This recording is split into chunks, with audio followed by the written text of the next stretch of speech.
بسم اللہ الرحمن الرحیم۔ السلام علیکم۔ پروگرام الکلام کے ساتھ آپ کا میزبان محمد شفیع رضا حاضر خدمت ہے۔ ناظرین کرام، یہ پروگرام جو سٹی نیوز نیٹ ورک اور ادارہ فکر جدید کے اشتراک سے شروع کیا گیا ہے، اس کے پہلے حصہ میں ہم قرآن کریم کی کچھ آیات کو سمجھنے کی کوشش کرتے ہیں اور دوسرے حصہ میں اپنے عہد کے نمائندہ سیاسی، سماجی، مذہبی موضوعات پر پیدا ہونے والے سوالات کے جوابات ایک نئے نقطہ نظر سے جاننے کی کوشش کرتے ہیں۔ ہمارے ساتھ شریک گفتگو ہیں محترم جناب محمد امانت رسول صاحب۔ امانت صاحب، بہت شکریہ آپ کے وقت کا۔ میری معاونت کے لیے موجود ہیں جناب احمد بلال احمد، تھینک یو سو مچ۔ ناظرین کرام، آپ کی سکرین پہ ہمارا واٹس ایپ نمبر آ رہا ہوگا، آپ اپنے سوالات اس واٹس ایپ نمبر پر بھیج سکتے ہیں، ہم انشاءاللہ آپ کے سوالات کو ضرور ایڈریس کریں گے۔ امانت صاحب، ہم جو کل کا پروگرام تھا اس میں ہم بات کر رہے تھے حضرت موسیٰ علیہ السلام جب واپس آئے اور حضرت ہارون سے وہ محو گفتگو ہوئے، پھر سامری سے انہوں نے سوالات کیے اور سامری نے پھر جو سامری جادوگر تھا اس نے جوابات دیے۔ یہاں ہم گفتگو کر رہے تھے، اس سے آگے آپ پلیز اپنی گفتگو کا آغاز کیجیے گا۔ بسم اللہ الرحمن الرحیم۔ ناظرین کرام، آیت نمبر 99 سے آج ہم بات کا آغاز کر رہے ہیں۔ اب تمام واقعات بیان ہو گئے، یعنی سورۃ طٰہٰ میں باقی واقعات ہم دوسری صورتوں میں بھی دیکھتے ہیں، لیکن یہاں پہ بات ختم ہو گئی سامری تک۔ سامری کو عذاب ہو گیا، سزا مل گئی، وہ اپنے انجام کو پہنچ گیا۔ اب اس کے بعد ان تمام واقعات سے اور قصوں سے اور حضرت موسیٰ علیہ السلام، ہارون، بنی اسرائیل، سامری، ان کے بیان کے بعد اب اللہ سبحانہ و تعالیٰ اہل مکہ کو، مسلمانوں کو، ہم کو نصیحت فرماتا ہے کہ بھئی کون جنت کا حقدار بنے گا اور کون جہنم میں جائے گا، کیا معیار ہے، کیا کرائیٹیریا ہے۔ اب فرمایا کہ کذالک نقص علیک من انباء ما قد سبق، اس طرح ہم آپ کو ان کے احوال، خبریں آپ کو سناتے ہیں جو پہلے گزر چکے۔ وقد آتیناک من لدنا ذکرا، اور ہم نے آپ کو اپنی طرف سے ایک ذکر دیا ہے، یعنی نصیحت، یاد دہانی ہم نے آپ کو عطا کی ہے۔ حضور علیہ السلام کو اللہ سبحانہ و تعالیٰ نے حضرت یوسف علیہ السلام کا جب قصہ بیان کیا تو یہی بات بیان کی، اور اسی طریقے سے مختلف مقامات پر اللہ نے اس کا ذکر کیا۔ تو یہ قصہ بیان کرنا، واقعہ بیان کرنا، اس کا مقصد کیا ہے؟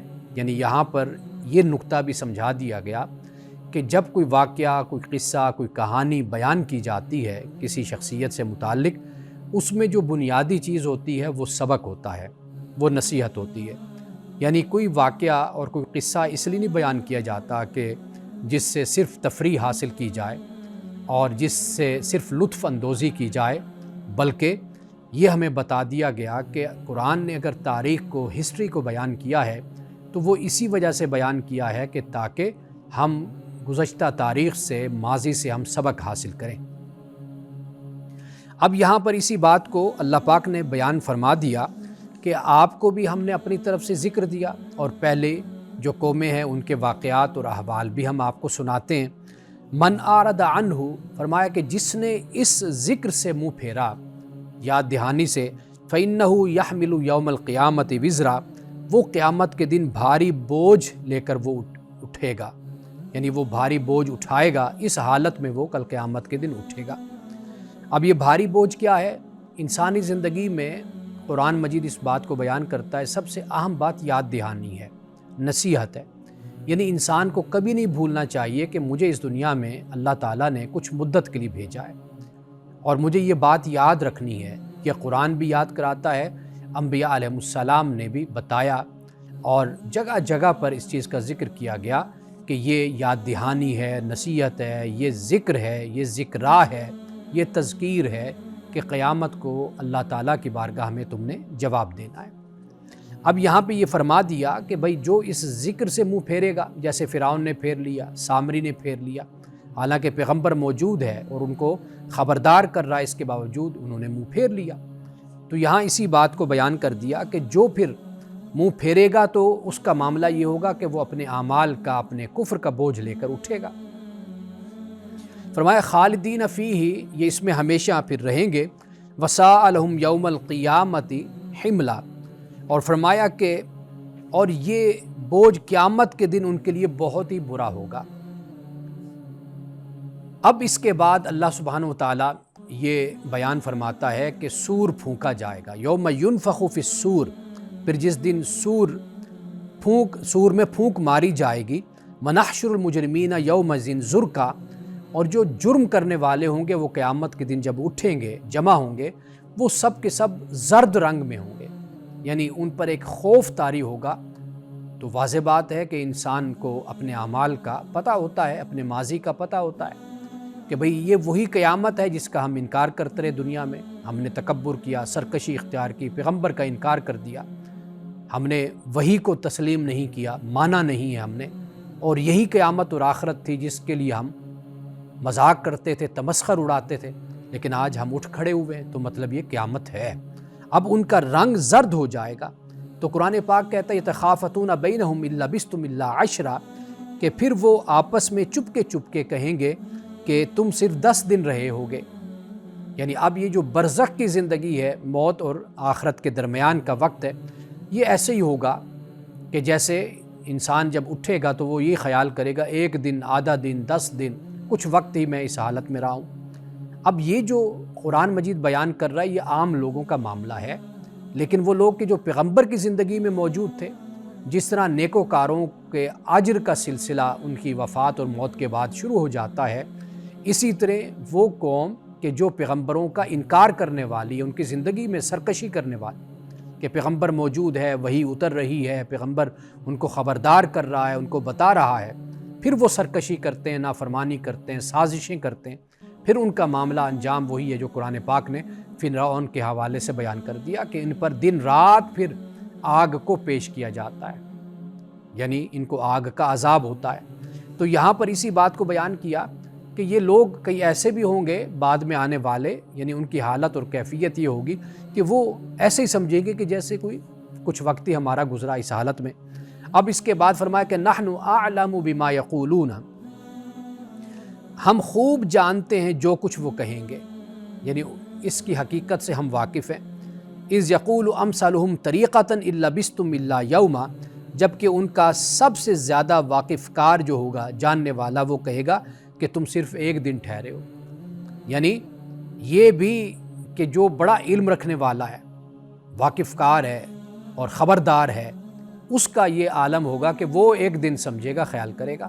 اسی طرح سورۃ المومنون میں بھی اسی بات کو بیان کیا گیا ہے، یعنی گویا کہ بتایا یہ جا رہا ہے کہ قیامت تک انسان معلوم نہیں، کئی صدیوں تک بھی عالم برزخ میں رہ سکتا ہے، اس حالت اور کیفیت میں رہ سکتا ہے، لیکن اٹھنے کے بعد پھر انسان کا معاملہ یہ ہوگا کہ کوئی کہے گا 1 دن، آدھا دن، کوئی 10 دن کی بات کرے گا، کوئی اس سے زیادہ اور کم کو بھی بیان کرے گا۔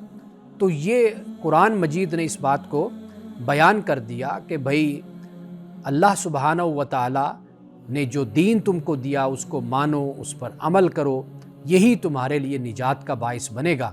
اگر تم نے انکار کیا، فرعون کا کردار سامنے رکھ لو اور سامری کو سامنے رکھ لو، نمرود کو دیکھ لو، قارون کو دیکھ لو، حامان کو دیکھ لو، یہ چلتے پھرتے انسانوں کے کردار ہیں کہ جو تمہارے سامنے، جنہوں نے پیغمبروں کا انکار کیا اور پھر آخر یہ لوگ اپنے انجام کو پہنچے۔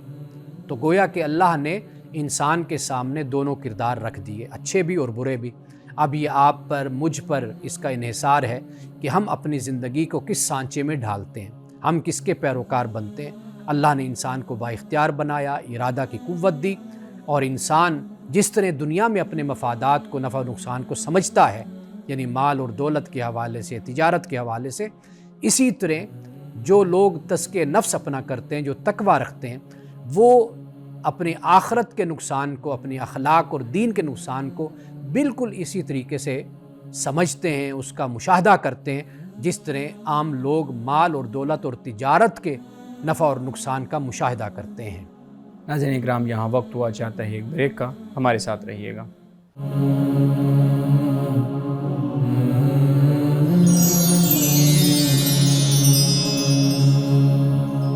ویلکم بیک ناظرین۔ امن صاحب، بہت شکریہ، آپ گفتگو کر رہے تھے کہ جب اللہ رب العزت کی طرف سے سور پھونکا جائے گا اور پھر قیامت کے دن جب سب اٹھیں گے.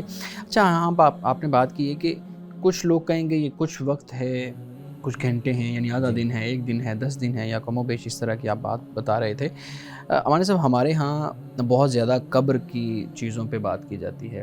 آپ نے پہلے بھی 1-2 پروگرامز کے اندر اس پہ بات کی ہے، اپنا نقطہ نظر شیئر کیا ہے، لیکن اسٹل میں یہ آپ سے یہ رہنمائی لینا چاہوں گا کہ ہمارے ہاں کہا جاتا ہے کہ قبر کے سوالات جب دعا کی جاتی ہے، قبر کے سوالات کے جوابات میں آسانی پیدا ہو جائے، یعنی یہ ایک دعا کی جاتی ہے. اور پھر 3 طرح کے سوالات ہمارے ہاں بتائے جاتے ہیں کہ جب انسان قبر میں چلا جاتا ہے تو سب سے پہلے اس سے وہ 3 سوال ہوں گے. آپ کی کیا رائے ہے ان 3 سوالوں پہ کہ کیا وہ قبر کے اندر وہ معاملات ہوں گے یا جب آخرت میں اللہ رب العزت سب کو اکٹھا کر لے گا حشر کے میدان میں وہاں پہ یہ چیزیں پوچھی جائیں گی؟ دیکھیے اصل جو معاملہ ہے نا وہ یہ ہے کہ انسان جب اس دنیا سے جب جاتا ہے، قرآن مجید نے جس انداز سے اس کو بیان کیا ہے اس سے ہمیں یہی معلوم ہوتا ہے کہ انسانوں کے مختلف درجے ہوں گے. ٹھیک. یعنی مختلف ان کے مرتبے آپ کہہ لیجئے، ان کی صورتیں ہوں گی. ایک جیسے ہم نے پہلے بیان کیا تھا کہ جو پیغمبر کی زندگی میں موجود ہیں تو ان پر تو حق بالکل واضح ہو جاتا ہے. تو واضح بات ہے کہ جو انکار کرنے والے ہیں ان کے ساتھ جو معاملہ ہوگا وہ سخت ترین معاملہ ان کے ساتھ ہوگا.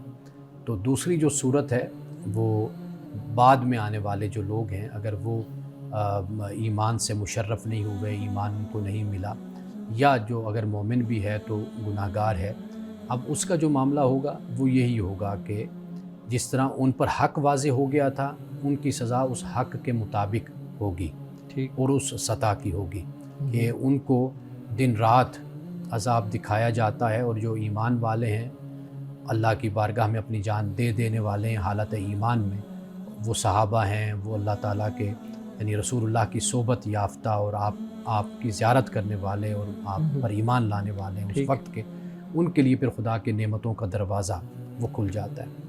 باقی جو صورتحال یہ ہے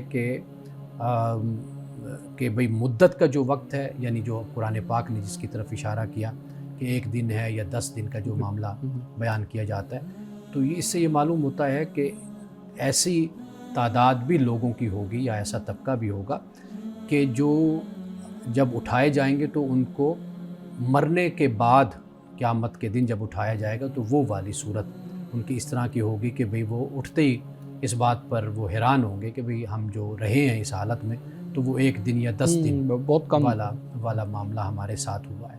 باقی یہ جو آپ نے بات کو بیان کیا ہے، یہ در حقیقت اس کا تعلق اگر ہم دیکھیں تو یہ در حقیقت اسی سے ہی جڑ جاتا ہے کہ جو رسول اللہ صلی اللہ علیہ وسلم کے زمانے کے لوگ بن جاتے ہیں، اور وہ یعنی آپ کی زندگی میں ایمان لانے والے بھی ہیں اور وہ لوگ کہ جو آپ کی زندگی میں ایمان لانے والے نہیں بھی ہیں، یعنی ان کے لیے یہ ایک مرحلہ اس طرح کا ہے کہ جس کی بنیاد پر پھر ان کے لیے آگے کا معاملہ شروع ہو جائے گا. بالکل ٹھیک ہے.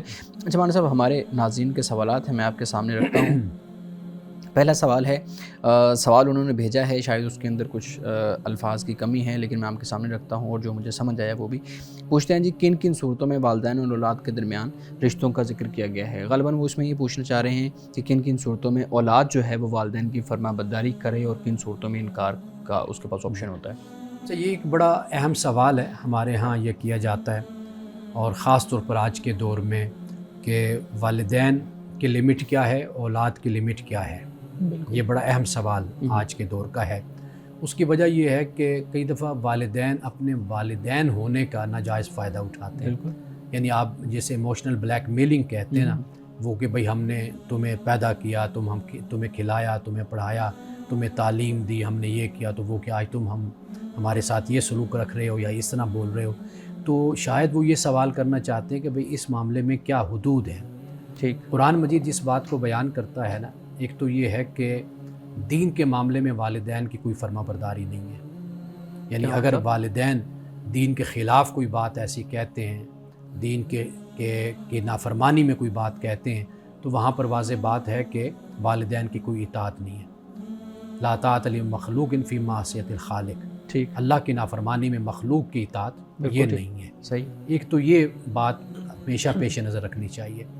دوسری بات یہ ہے کہ اولاد کو چاہیے کہ حالات کچھ بھی ہوں، والدین کی جو بے ادبی ہے، گستاخی ہے، وہ کبھی نہ کریں، یعنی ایوائڈ کا راستہ اختیار کریں، صبر کا راستہ اختیار کریں، اعراض کا راستہ اختیار کریں، لیکن ان کی کبھی بھی بے ادبی اور تو تکرار یہ معاملہ ان کے ساتھ نہ رکھیں۔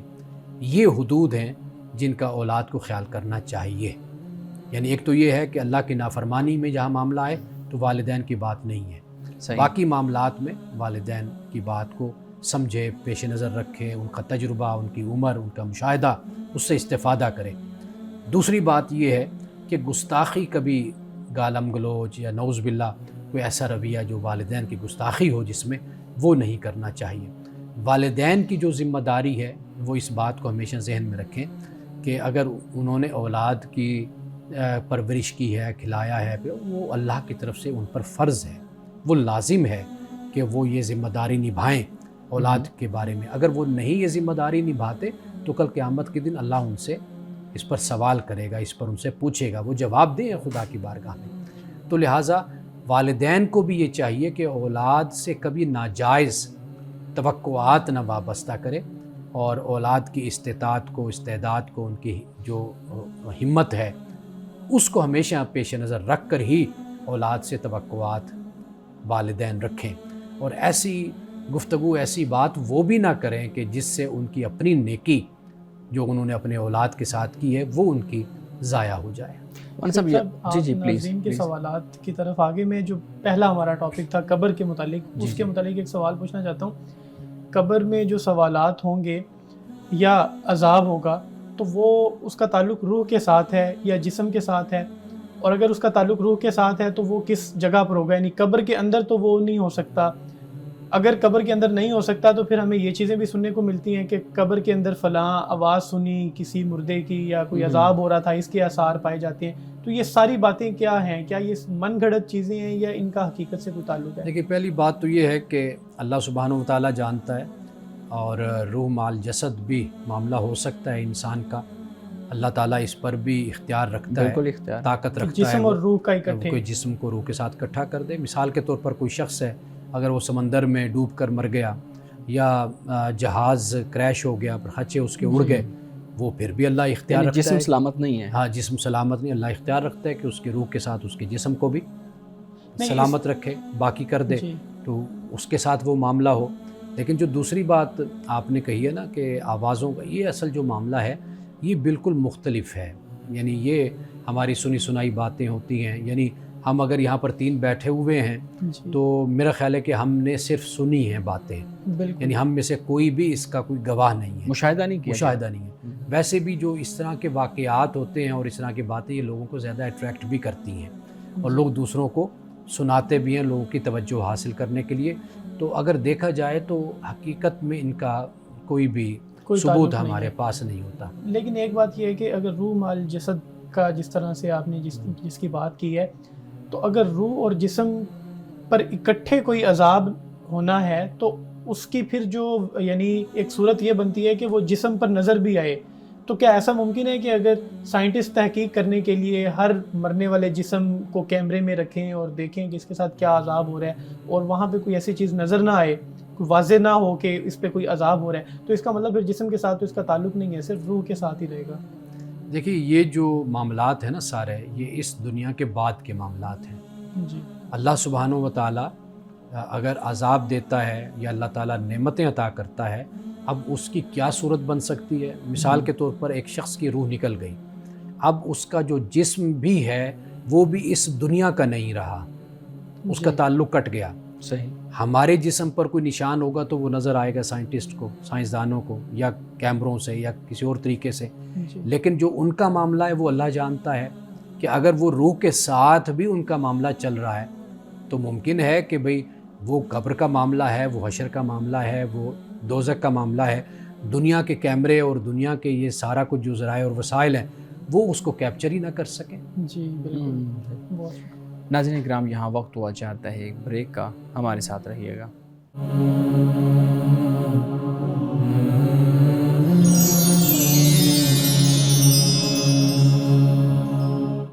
پروگرام میں ایک دفعہ پھر خوش آمدید. امان صاحب, ہم بات کر رہے تھے کہ جو اولاد ہے وہ والدین کی کس حد تک فرما بردار ہے. ہم نے ایک پروگرام میں بات کی تھی کہ جو اولاد ہے اس کو اگر اپرچونٹیز ملتی ہیں تو وہ ایک ملک سے دوسرے ملک جا سکتے ہیں, والدین یہاں پہ ہیں, اس پہ بھی ہم نے بات کی. اب ہمارے ہاں جو بڑا پرابلم ہے وہ یہ ہے کہ والدین کو یہ شوق ہوتا ہے, ہم نوجوان ہیں, ہم اس کو شوق ہی کہیں گے کہ وہ اپنے بچوں کی شادیاں کریں اور ان کے ہر اس معاملے میں مداخلت کریں جس میں مداخلت بنتی نہیں ہے. مثال کے طور پہ شادی کے معاملات چلیں, والدین نے دیکھ لیے, شادی کے بعد اس نے اپنی بیوی کے ساتھ کیسے رہنا ہے, اس کے گھر کے حالات کیسے ہوں گے, معاملات کیسے ہوں گے, آپس کی انڈرسٹینڈنگ کیسے ہوگی, ایون سسرال میں کب جانا ہے کب نہیں جانا, یہ ساری ان دو لوگوں کا معاملہ ہے. اس میں والدین کی مداخلت ہمارے ہاں بہت زیادہ دیکھنے کو ملتی ہے. اور جو والدین اس پہ دلیل دیتے ہیں وہ کہتے ہیں ہم نے پیدا کیا ہے, ایک بچہ غلط اس حرکتوں کی طرف نہ چلا جائے یا غلط کو قدم نہ اٹھا لے تو ہم تجربہ کار ہیں, اگر ہم اس کو نہیں سمجھائیں گے تو کون سمجھائے گا. اب وہ نوجوان بیچارہ درمیان میں کھڑا ہے, وہ کیا کرے؟ دیکھیے, یہ جو آپ بات بیان کر رہے ہیں نا, یہ صرف والدین کے حوالے سے نہیں ہے. یہ آپ یوں سمجھیے کہ ہمارے اکثر معاملات میں یہی رویہ ہوتا ہے. سب سے پہلی بات, جو سب سے اہم بات ہے, وہ یہ ہے کہ ہم اپنی حدود کو پہچانیں, اپنی لمٹس کو. ٹھیک, ہمارا معاملہ یہ ہوتا ہے کہ ہم اپنی لمٹس کو کراس کرتے ہیں, جس سے مسائل پیدا ہوتے ہیں. یعنی ہم یہاں سیٹ پر بیٹھے ہیں, بات کر رہے ہیں, ہمارا کام کیا ہے کہ ہم جو سوال ہیں, جواب ہیں اور جو پروگرام ہیں, اس کو اچھے طریقے سے ہم مینیج کر کے چلیں. یہ ہماری ذمہ داری ہے. جی. اب ایک اور ٹیم ہے جس کا کام کیمروں پر ہونا ہے, کیمرہ مین ہے. ایک اور ٹیم ہے جو کنٹرول روم میں بیٹھتی ہے, وہ سارا دیکھتی ہے. اب یہ مختلف کام ہے نا. اب ہم ان کے معاملات میں دخل اندازی شروع کر دیں, یا وہ ہمیں مشورہ دینا شروع کر دیں, یا ہمیں گائیڈ کرنا شروع کر دیں کہ آپ اس سوال کا جواب یوں دیں, یوں نہ دیں, یہ کریں وہ نہ کریں, تو یہ پھر معاملہ ہو جاتا ہے out of limit, out of boundary. اس سے پھر مسائل پیدا ہوتے ہیں. ہم اگر اپنی زندگی میں سکھی رہنا چاہتے ہیں, کامیاب ہونا چاہتے ہیں, تو پھر ہم جسے آج انگلش میں کہتے ہیں نا پروفیشنلزم, ہمیں وہ اختیار کرنا چاہیے کہ جس کا جس حد تک کام ہوتا ہے نا, وہ اپنا کام سر انجام دے. جو یہ سمجھے کہ میری یہ ڈیوٹی ہے, وہ سر انجام. گھر میں والدین, مثلا بچہ ایک عمر تک ہوتا ہے کہ ماں باپ سمجھاتے ہیں, بتاتے ہیں. جب شادی ہو گئی نا, اب اس کے بعد والدین کو یہ چاہیے کہ بھئی میاں بیوی کے ذاتی جو معاملات ہیں, جو زندگی ہے, وہ ان پر چھوڑ دیں. کس طرح وہ فیصلہ کرتے ہیں, کیا نہیں کرتے, اس حد تک کبھی رہنمائی کر دی, بتا دی کہ اگر بچوں نے آ کر پوچھا تو اچھے طریقے سے ان کو گائیڈ کر دیا. خدا نخواستہ کبھی ایسی نوبت آئی کہ معاملات خراب ہو رہے ہیں, یا تعلقات ٹوٹ رہے ہیں, یا طلاقوں تک نوبت پہنچ گئی, وہاں پر پھر والدین کا کردار ہوتا ہے, بڑوں کا, بزرگوں کا, وہ اپنا ادا کرتے ہیں. لیکن یہ جو ٹوکا ٹاکی ہر وقت گھروں میں ہوتی ہے, اپنی بہو کے ساتھ, اپنے بیٹے کے ساتھ, بھابھی کے ساتھ, فلاں کے ساتھ, یہ جو ہے یہ گویا کہ انسان اپنے لمٹ سے باہر جاتا ہے. اور خاص طور پر جو شادی شدہ, جن کی نئی شادی ہوئی ہو, لڑکی ہو یا لڑکا ہو, وہ ان چیزوں کو اتنا زیادہ پسند نہیں کرتے, یہ مداخلت ہو جاتی ہے. تو لہٰذا والدین قابل عزت ہیں, قابل احترام ہیں, لیکن ان کو بھی اپنا ایریا رکھنا چاہیے مد نظر کہ ہم کس ایریا میں اور کس حدود میں ہم رہ کر اولاد کو کوئی مشورہ اور کوئی بات ہم کہہ سکتے ہیں. بالکل ٹھیک ہے. اچھا مولانا صاحب, اگلا سوال میں آپ کے سامنے رکھتا ہوں. پوچھتے ہیں جی, جو عورت خاوند کو گالیاں دیتی ہے اس کا کیا انجام ہوگا؟ دیکھیے, انجام تو اللہ جانتا ہے کہ کیا ہونا ہے, کیونکہ ہمیں تو اپنے انجام کی بھی خبر نہیں کہ ہمارا کیا معاملہ ہونا ہے. اللہ سبحانہ و تعالیٰ نے انسان کے لیے موت تک وقت اس کے پاس ہے.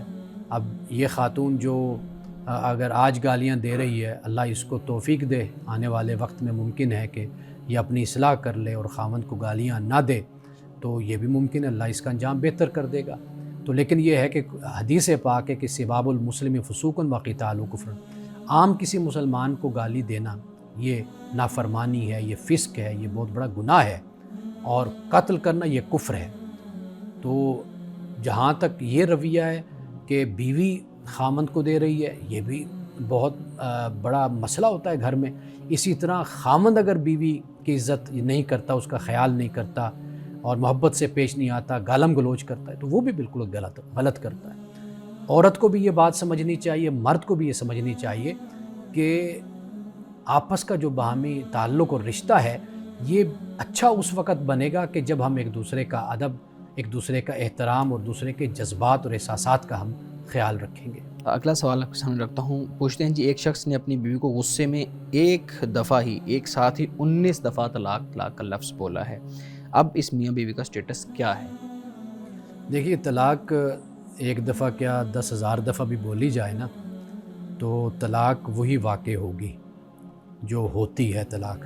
اب میں اس کو بیان کر دیتا ہوں کہ ہمارے ہاں جو احناف کا مسلک ہے وہ تو ان کا کہنا یہی ہے کہ 3 دفعہ جب کہہ دیا، یعنی 19 دفعہ کہا، 20 دفعہ کہا یا 100 دفعہ کہا، تو 3 دفعہ طلاق بیچ میں سے ہو گئی، ٹھیک، یعنی 3 طلاقیں۔ لیکن جو دوسرا نقطہ نظر ہے وہ یہ ہے کہ ان میں صرف ایک طلاق واقع ہوگی، جو اہل حدیث کا نقطہ نظر ہے، علامہ ابن تیمیہ کا، یہ اس کے مقابل وہ چاہے 3 دفعہ کیا 10 دفعہ 1000 دفعہ کہہ دے تو ایک ہی طلاق اس سے واقع ہوگی۔ ہم اس پر بڑی تفصیل کے ساتھ پہلے بات کر چکے کہ یہ جو 3 طلاق کا تصور ہے احناف کے ہاں، یہ سیدنا فاروق اعظم رضی اللہ تعالیٰ عنہ نے، جسے ہم سیاسہ کی بنیاد پر کہیے، آپ ایک انتظامی بنیاد پر آپ کہیے کہ آپ نے کہا کہ بھئی اگر اب کوئی یہ 3 دفعہ بولے گا تو یہ 3 واقع ہو جائیں گی۔ صحیح، تو آپ نے ایک انتظامی حالات کی روشنی میں آپ نے یہ فیصلہ دیا تھا کہ 3 کو 3 مانا جائے گا، ورنہ حضرت عمر کے اس بات سے پہلے 3 کو 1 ہی مانا جاتا تھا۔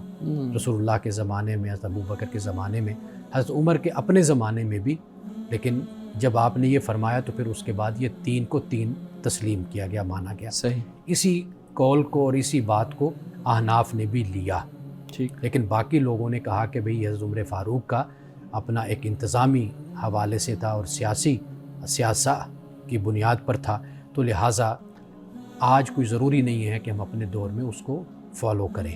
وہ اپنے وقت اور زمانے کے لحاظ سے اور سزا کے طور پر آپ نے اس کو نافذ کیا تھا سیدنا فاروق اعظم نے، تو لہٰذا جو نہیں مانتے ان کے نزدیک ایک طلاق ہے، اور جو مانتے ہیں اس فیصلے کو حضرت عمر کے جیسے احناف ہیں، وہ کہتے ہیں کہ بھئی یہ جو 3 دفعہ کم از کم واقع ہو جائے گی۔ بالکل ٹھیک سر، ہے۔ یہ جو پوچھ رہے ہیں، جو بھائی پوچھ رہے ہیں، ان کے لیے آپ اسٹریٹ فارورڈ کیا مشورہ دیں گے کہ وہ 1 طلاق ہوئی ہے یا 3 ہوئی ہیں؟ 1 ہی ہوگی ہے ان کے لیے، تو وہ 1 ہی تصور کریں۔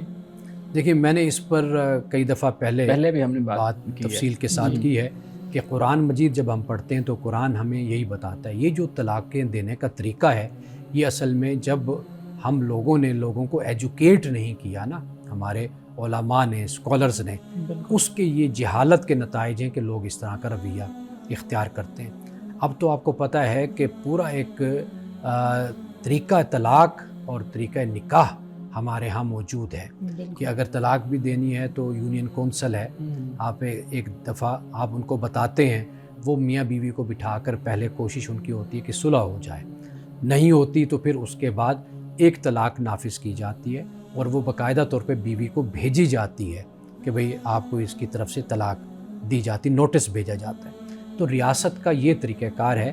ہمارے ہاں جو یہ رویہ اختیار کیا گیا ہے، یہ کسی دور میں علماء جو کہ قاضی ہوتے تھے یا ایک نظم حکومت اور ریاست کا حصہ ہوتے تھے جیسے عدالتیں اب، تو اس وقت ان کے فتاویٰ کو مانا جاتا تھا اور حکومتی اور ریاستی سطح پر نافذ کیا جاتا تھا۔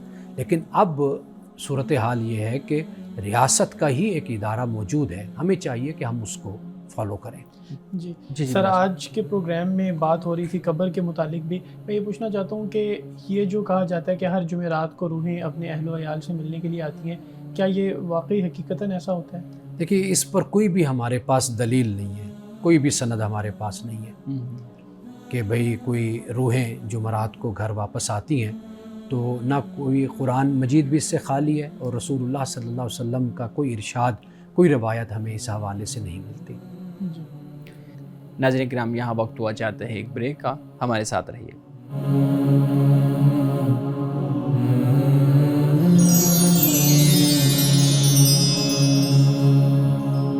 ویلکم بیک ناظرین۔ جی بلال صاحب، آپ سوال کر رہے تھے۔ سر، یہ بتائیے گا کہ نماز ظہر کا وقت کب شروع ہوتا ہے؟ اس بارے میں کچھ لوگ یعنی مختلف ائمہ کرام کو فالو کرتے ہیں، تو بڑی کنفیوژن رہتی ہے کہ زوال کا وقت کب تک ہے، پھر کب سے ظہر کا وقت شروع ہوگا، یا اس بارے میں تفصیلی وضاحت آپ کیجیے۔ دیکھیے، بہت ہی سمپل اور سادہ ہے۔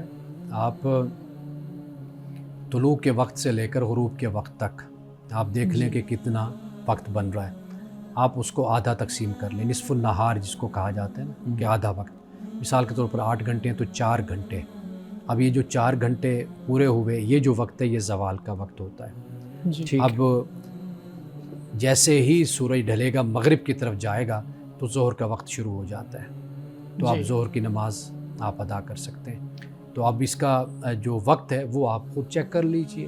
یعنی میں نے آپ کو طریقہ بتا دیا کہ سورج کے طلوع اور غروب, اس کو دیکھ لیں کتنے گھنٹے یہ بنتے ہیں, اس میں سے آدھا وقت آپ نکال لیں. جو آدھا ہوگا وہ نصف النہار ہی ہوگا. واضح بات ہے, وہ نصف النہار جو وقت ہے وہ جیسے ہی سورج مغرب کی طرف ڈھلنا شروع ہوتا ہے, جاتا ہے, تو وہاں سے پھر ظہر کا وقت شروع. لیکن کیلنڈر تو جو ہمارے ہاں بنے ہوئے ہیں کیلنڈر جس پہ نمازوں کے اوقات ہوتے ہیں, اس پہ تو مختلف ہمیں ملتے ہیں. جی. مثال کے طور پہ ایک شخص کنفیوز ہے کہ وہ کیا کرے. دیکھیے وہ جو بنے ہوئے ہیں نا, وہ احتیاط کی بنیاد پر بنے ہوئے ہیں کہ بھئی آپ احتیاط یہی ہے کہ بھئی آپ یہ اتنا وقت نکال لیں, آپ اس وقت نماز کو شروع کر لیں. آپ صرف احتیاط کر رہے ہیں. یہاں پہ تو دوسرے کو نماز توڑوا دی جاتی ہے کہ ابھی تو نماز کا وقت شروع نہیں ہوا, آپ تو صرف اس کو احتیاط کر رہے ہیں. اور اگر یہ چھوٹی سی بات ہے تو پھر اس طرح اتنا سنگین معاملہ کیسے ہوتا ہے؟ دیکھیے ہمارے ہاں لوگوں کو ایجوکیٹ نہیں کیا جاتا نا, بتایا نہیں جاتا. یعنی ہمارے ہاں ایک مسجد ہے, مثال کے طور پر حنفیوں کی مسجد ہے, وہاں پر رفع دین نہیں کرتے.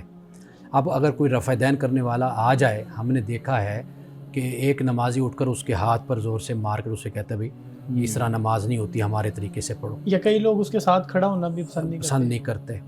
اب لوگوں کے ذہنوں میں یہ بات ہے کہ اسلام میں جو نماز پڑھنے کا طریقہ ہے وہ عدم رفع دین ہے. اسی طرح جہاں پر رفع دین کیا جاتا ہے وہاں پر کوئی ایسا بندہ چلا جائے جو عدم رفع دین کر رہا ہو, تو اس کو بھی حیرانی سے اس کو دیکھا جاتا ہے اور اس کو بھی اس طرف لانے کی کوشش کی جاتی ہے کہ یہ رفع دین کرے. تو یہ لوگوں کی کم علمی ہوتی ہے. اگر لوگ مطالعہ کریں, فقہ کو پڑھیں اور شریعت کو پڑھیں, دین کو پڑھیں, تو میرا خیال ہے کہ پھر اس سے وسعت پیدا ہوتی ہے. ہم یہ خیال کرتے ہیں کہ بچپن سے لے کر بڑھاپے تک ہم جو ایک خاص طرز پر جو کام کر رہے ہیں, کرتے رہتے ہیں, تو لہٰذا یہی ہے دین. اگر اس سے کوئی برعکس ہم یہ چیز دیکھتے ہیں تو ہمیں ایسے لگتا ہے کہ یہ کوئی خلاف دین کوئی کام یہ کر رہا ہے بندہ. حالانکہ وہ بھی طریقہ کار جو ان سا ہے وہ بھی ہمیں روایات سے, احادیث سے ہمیں وہ بھی ملتا ہے, یہ بھی روایات سے ہمیں ملتا ہے. تو لہٰذا وہ جو آپ بات بیان کر رہے ہیں, تو ان معاملات میں سختی اور شدت نہیں اختیار کرنی چاہیے, بلکہ مسئلے کو سمجھنا چاہیے. اگر ایک فقیہ یہ کہہ رہا ہے تو دوسرا فقیہ کچھ اور بھی بیان کر رہا ہوتا ہے. یعنی مثال کے طور پر آپ دیکھیے کہ زوال کا وقت ہے, اب یہی احتیاطاً کہہ دیا گیا کہ اب سورج جب غروب ہو جائے تو پھر, یعنی غروب نہیں, یعنی مغرب کی طرف ڈھل جاتا ہے, تو پھر اس کے بعد آپ کچھ احتیاط کر لیں, کچھ منٹ اور کچھ وقت, پھر اس کے بعد آپ ظہر کی نماز آپ ادا کر لیں. ایسے تو عجیب لسا آپ کچھ کہنے لگے. جی آپ سوال اچھا, ایسے تو پھر یہ ہوگا نا کہ کوئی شخص ظہر کی نماز پڑھ رہا ہے تھوڑا لیٹ, ٹھیک ہے, اور اس کے بعد اگلی ہی وہ عصر کی نماز شروع کر دیتا ہے جیسے آپ کہہ رہے ہیں, تو وہ پھر نمازوں کے درمیان جو ایک آپ کہہ لیں کہ وقت کا اختتام اور جو ہے نا وہ معاملہ ہے وہ تو ختم ہو جائے گا. اس طرح تو ہر کوئی اپنی سہولت ڈھونڈے گا, کوئی اس معاملے کو مانا, کوئی اس کو معاملہ ہے. جو آپ نے بیان کیا طلاق کا معاملہ, اس میں بھی ہر کوئی جس کو سہولت, جس نے رشتہ جوڑنا ہوگا وہ ایک موقف کو مان لے گا, جس نے نہیں جوڑنا ہوگا وہ دوسرے کو مان لے گا. اچھا سر کے جواب سے پہلے میں ایک بات یہاں پہ عرض کرنا چاہوں گا. میں اپنی سہولت کے لیے بھی جب ہم یونیورسٹی میں ہوتے ہیں, کلاس اٹینڈ کرنی ہوتی ہے, تو ظہر کا وقت جب ختم ہونے والا ہوتا ہے تب ظہر کی پڑھتا ہوں, اس کے 2 منٹ بعد عصر کا شروع ہوا تو میں عصر, تو میں اکثر اکٹھے پڑھ لیتا ہوں ایسے. تو اس بارے میں آپ وضاحت کر دیں. دیکھیے ظہرین یعنی 2 نمازوں کو ملا کر پڑھنا, یہ تو احادیث سے ثابت ہے, اور بعض علماء کے نزدیک یہ پسندیدہ طریقہ ہے کہ آپ 2 نمازوں کو رسول اللہ نے ملا کر پڑھا ہے. صرف حج کے دنوں میں یا باقی دنوں میں؟ اچھا, یعنی ظہرین یعنی ظہر اور عصر, یعنی ادھر ظہر آپ نے پڑھ لی, اس کے بعد آپ نے عصر بھی ادا کر لی. تو رسول اللہ سے یہ ثابت ہے, اور اس کو بعض علماء نے پسند کیا ہے کہ اسی طریقے سے ہمیں بھی نماز پڑھنی چاہیے. وہ اس بات کو بیان کرتے ہیں کہ اس میں یسر ہے, آسانی ہے. یعنی مثال کے طور پر آپ ظہر کی نماز اسی وضو سے آپ عصر, مثلا اگر آپ ظہر اول وقت میں پڑھ رہے ہیں اور پھر اس کے بعد بیچ میں 2-4 گھنٹے کا فرق ہے, واضح بات ہے کہ پھر آپ کو اسپیشل اٹھنا پڑے گا, وضو کرنا پڑے گا, پھر آپ نماز کی طرف آئیں گے. تو لہٰذا آپ دونوں نمازوں کو اپنے اپنے وقت میں آپ ملا کر آپ اس کو ادا کر لیتے ہیں. تو یہ سہولت تو خود دین آپ کو دے رہا ہے نا, آپ اس سے فائدہ اٹھا سکتے ہیں.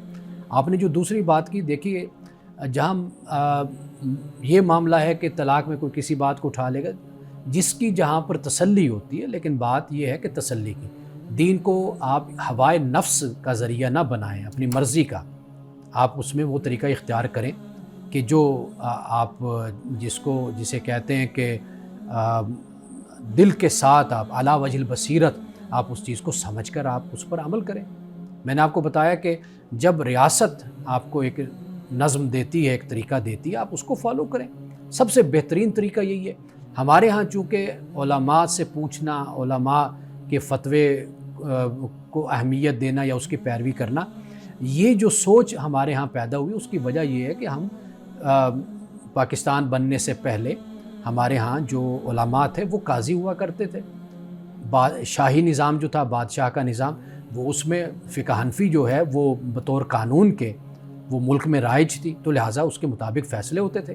اب وہ ختم ہو گیا سسٹم، اب ایک ریاست نئی وجود میں آ گئی، تو اب لوگوں کے ذہنوں میں پھر وہی بات رہتی ہے، وہ پھر علماء سے جا کر پوچھتے ہیں۔ حالانکہ علماء پرانے وقت میں اسی نظام ہی کا حصہ ہوتے تھے۔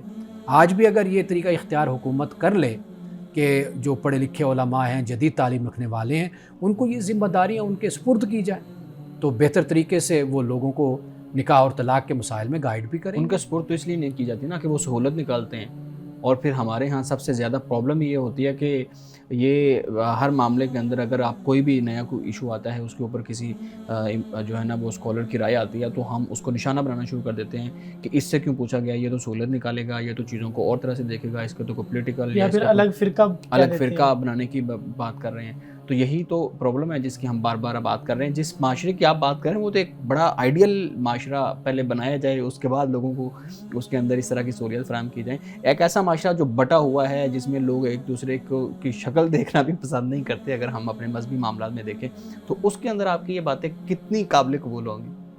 دیکھیے، جب ہم حوالوں کے ساتھ بات کریں گے نا، سند کے ساتھ، قرآن سے اور حدیث سے ہم بات کریں گے، تو اس سے باتیں واضح ہوں گی۔